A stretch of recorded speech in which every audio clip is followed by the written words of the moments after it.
Yesterday, you overheard our conversation, didn't you? My eldest son and his wife are returning home for the birth of their child. Consequently, I need you to clear your belongings out to the yard.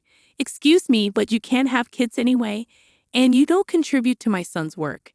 The least you could do is make some room, especially since I'm paying $10,000 in rent. This situation is becoming too tiresome to deal with. I'm currently living with my mother-in-law, but she now wants me out of the house because my brother-in-law and his wife are returning. With my mother-in-law, brother-in-law, his wife, and my husband, this house is full of problems. I've been trying to maintain a smooth household, but it's becoming a hassle to think about it all. I'm done thinking. Okay, I'll leave, but I can't just put my belongings in the yard, so I'll come back later to pick them up. You're leaving? Thank you. That's a big help. Ignoring my pleas, my mother-in-law, I started packing my things and left the house. 7 seconds after stepping out the door, I took out my phone and called a junk removal service. Once I stopped thinking, no one could stop my actions. I'm Linda, a 40-year-old egg consultant. My husband, Mark, also 40, runs 3 restaurants as a sole proprietor. Although people often assume we've been married for a long time with kids, we're actually newlyweds. We both lived as workaholics and only married at this age. I had given up on marriage just before turning 40, but a random visit to a bar after work changed my mind. Is this your first time here? Mark asked with a smile as I sat at the end of the bar. I had been curious about the place for a while, and this time I decided to go in as a reward to myself for working hard. Mark assured me that many women come alone, and I felt comfortable as a loner at the counter. I became a regular, always sitting at the end of the bar, and it became normal for Mark to chat with me while I ate. I'm always busy with work, and I can't talk much. How about we go out for dinner sometime? Excited about the chance to dine with a restaurateur, I eagerly agreed. Our conversation slowly drew me to Mark's dedication to his work, and he grew fond of me seeing that I was a hardworking person. We started dating, and 2 years later, as we both turned 40, we decided to get married. Feeling shy about being a bride at 40, I asked my husband to skip the wedding ceremony, and we just took some photos of us dressed up. After getting married, I moved from my apartment to my husband's 3-story house with a garden and parking in a high-end area where the rent is around $1,000. Living with my 70-year-old mother-in-law seemed necessary, given the circumstances.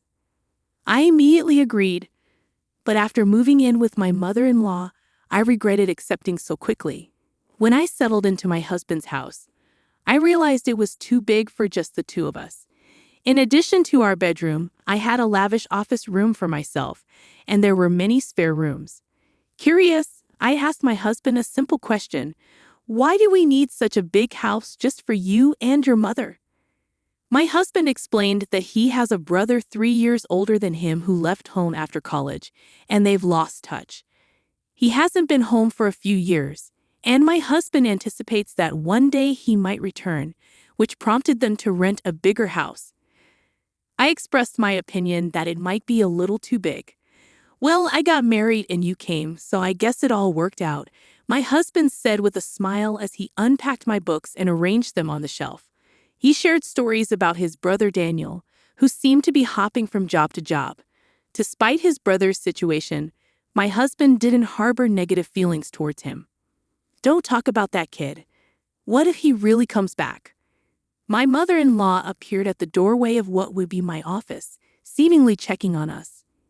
It was clear she didn't have a good opinion of him, unlike my husband.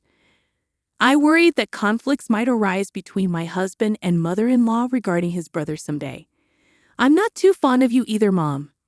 Come on, we're going to live together now, so stop saying things like that, I said.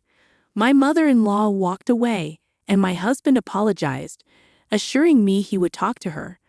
I told him it's okay. I had a similar talk when we met for the wedding. I'll build a relationship with your mother as we live together, I assured him, taking a book from his paused hands and placing it on the shelf. It seemed she didn't like my age. Being 40 makes it challenging to have children, and my mother-in-law probably wished Mark had married someone younger. Once the move was complete and our married life officially began, my mother-in-law's coldness towards me became evident. While there was no harassment or physical violence, she ignored or avoided me as much as possible. It felt a bit lonely, but I decided to consider it okay for now and hope to build a relationship with her over time. More pressing was my concern for Mark. "Are you okay with your work?" I asked him. "No, it's pretty bad. I need to take action soon, but it's tough to arrange the finances," Mark replied, sitting at the dining table with his head in his hands. I abandoned the dishes and settled in front of him, eager to listen. "These are tough times," Mark began, his voice heavy with concern. "Prices are soaring, expenses climbing, and customers are tightening their wallets. There's no end in sight. If this keeps up, I might have to close another one of our stores." About a year into our marriage, the situation at Mark's restaurants worsened. One of the 3 stores had already closed, and it seemed another might follow suit. Seeing Mark's troubled face weighed heavily on me, but my mother-in-law appeared unfazed by these challenges. "You're Mark's wife, but you don't help out at the store. You just do your own job. Can you really say you're fulfilling your role as a wife?" My mother-in-law's voice cut through the air from the living room, having overheard our conversation. I wondered what she was thinking, but she had her own perspective. "Mark has been running his own restaurant for nearly 10 years, overcoming various challenges. I believe he'll pull through this time too. You, his wife, shouldn't be making that face. Are you trying to feed into his anxiety and make him fail?" "What a terrible wife," she shouted again, her words dripping with spite and venom. I knew she wasn't simply trying to provoke me, but there was some truth in her words.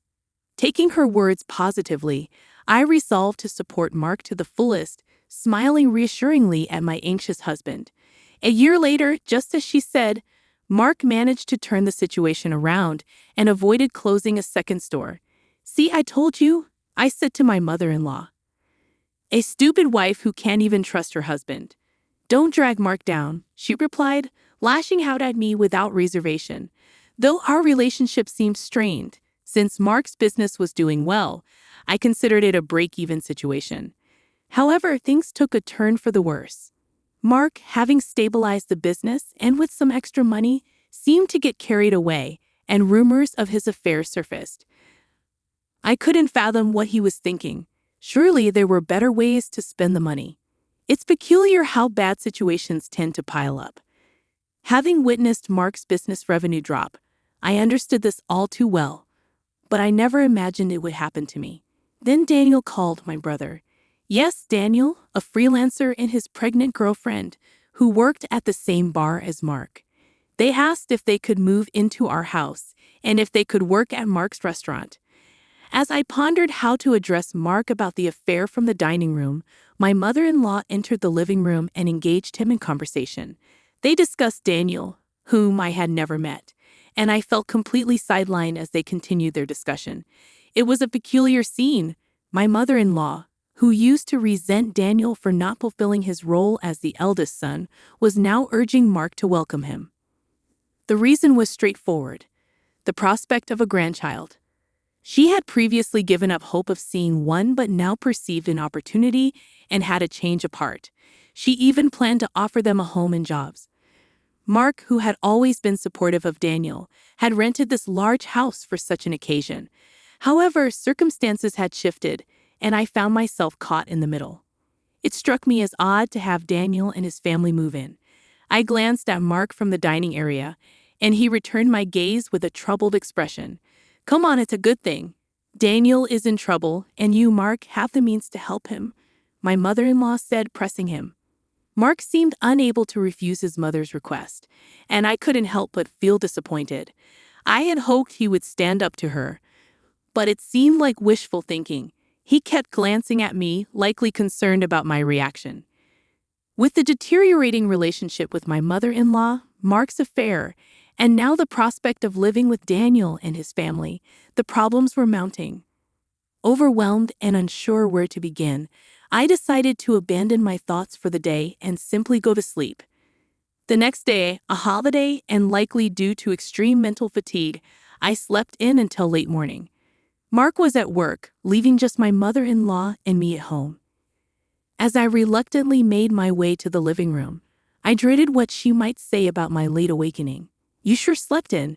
Must be nice to have such leisure," she remarked, surpassing my expectations. She then informed me about Daniel and his wife's impending visit for maternity leave. "So move your stuff out to the yard." "Excuse me?" I questioned, still groggy from sleep.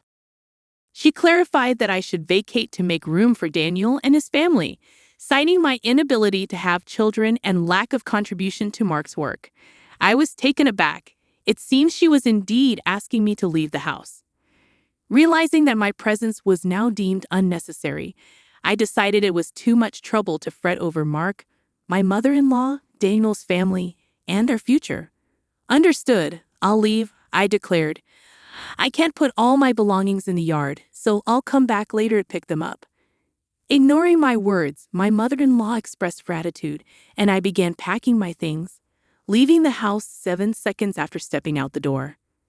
I grabbed my phone and dialed a junk removal service, my decision firm and resolute after putting an end to my overthinking. No one could sway me now. Let them all come to regret this choice later. Departing from the house, I opted to stay at a hotel temporarily. Although I had arranged for the removal service, they required some time to prepare. This aligned perfectly with my desire for some time alone. 2 weeks after leaving, I secured an apartment and began living independently. Since then, I hadn't heard from Mark, who probably believed I'd eventually return. The idea of Mark taking the current situation lightly infuriated me. However, today marked the day after his restaurant's day off, and I anticipated a call from Mark when he visited the restaurant for lunch prep. "What's going on here? The restaurant is completely empty," Mark exclaimed over the phone, confirming my expectations. "Just as I thought," I chuckled and replied. "Mark, I could explain over the phone, but it would be more efficient if your mom was there too. I'm heading to the house now. Can you come back? You could open the restaurant anyway, right?" Unable to contain my laughter, I hung up, amused by Mark's reaction. He must be quite shocked. Still chuckling, I began preparing to leave. Upon arriving at the house, my mother-in-law immediately started yelling at me. Mark had apparently explained part of the situation. An unfamiliar couple, Daniel and his wife, were in the living room, looking confused and anxious, not fully grasping the situation amid my mother-in-law's extreme anger. "Why would you do such a thing? The restaurant can't operate now," she continued to scold. I countered, stating that it was my restaurant, and there shouldn't be a problem with me starting the closing process or having the items I bought disposed of by a junk removal service. "Huh, your restaurant? What are you talking about? Why don't you explain, Mark? You haven't told your mom, have you?" I challenged. Mark hesitated but confessed, admitting that I had paid for the expenses to turn around his struggling second restaurant branch. Hearing this, my mother-in-law looked perplexed, trying hard to understand but lacking the full information. Mark continued, uncomfortable and holding back, so I decided to step in and clarify. Before turning 40, I was single and working in ad consulting, with no wedding ceremony or new house purchase after marriage. I had saved up a significant amount of money. I lent Mark $200,000 to help revitalize his second restaurant branch, subsequently buying the rights to become its owner. I explained that I left most of the management to Mark, shifting his focus from the main branch to the second for its recovery.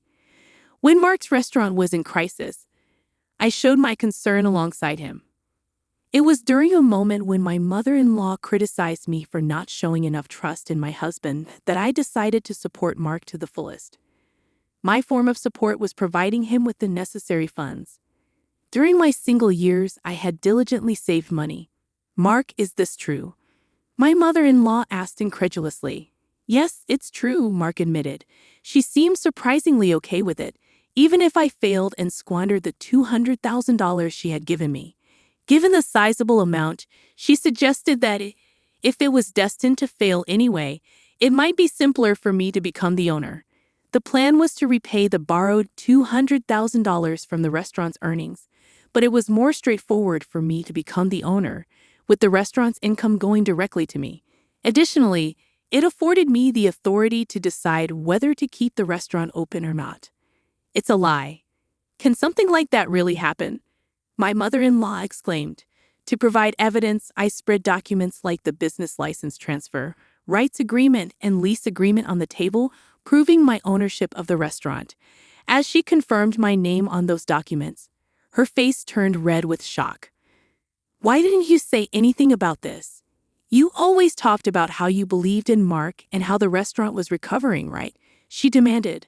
Mark explained that he felt pressured by her words, always striving to live up to her expectations. He didn't want to disappoint her, so he couldn't bring himself to reveal that he had borrowed a large sum of money from me.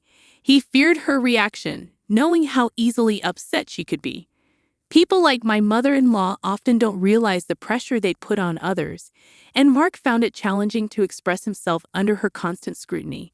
It was crucial not to let Mark's spirit break under her constant jabs, especially when the restaurant was finally turning around. That's why I kept quiet too.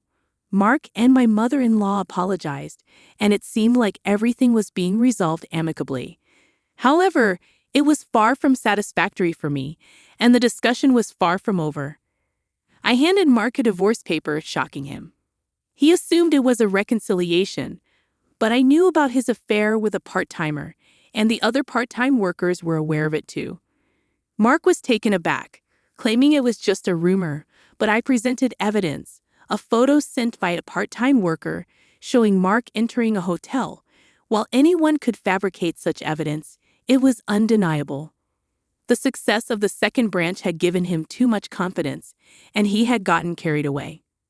The resolution wasn't as simple as reconciliation. It required deeper discussions and decisions to be made. I reflected on my role as the restaurant owner, acknowledging that while I couldn't handle day-to-day operations, I made occasional visits to stay connected. The part-time workers, having learned about Mark's affair, sought my assistance. With their unwavering support, they provided evidence and kept the impending closure of the restaurant from Mark. My mother-in-law's voice quivered as she confronted the reality of closing the second branch and the impending divorce. The revelation that I had been paying the entire $10,000 monthly rent added another layer of shock. Mark, now burdened with the weight of financial difficulties, faced an uncertain future. As the discussion progressed, Daniel and his wife realized the challenges they would encounter in continuing to live in the house. Daniel pleaded for help, citing their impending parenthood, but the escalating argument underscored the uncertainty surrounding everyone's future. After the divorce, I focused on closing the restaurant, selling equipment to offset expenses. The experience as a restaurant owner proved insightful, reinforcing my commitment to my ad consulting career. With the family dynamics strained, the fallout extended to Mark and his mother, now sharing a small apartment with strained communication. The resolution brought both closure and uncertainty. The exposure of Mark's affair and the revelation of true ownership exposed familial fractures.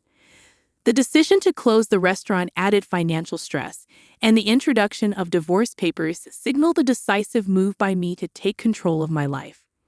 The aftermath left strained relationships, financial uncertainty, and an uncertain future for everyone involved.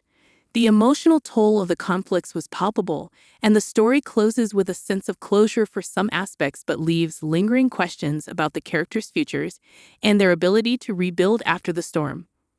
The resolution, while providing clarity, marks the beginning of a new chapter as each character navigates the consequences of their choices.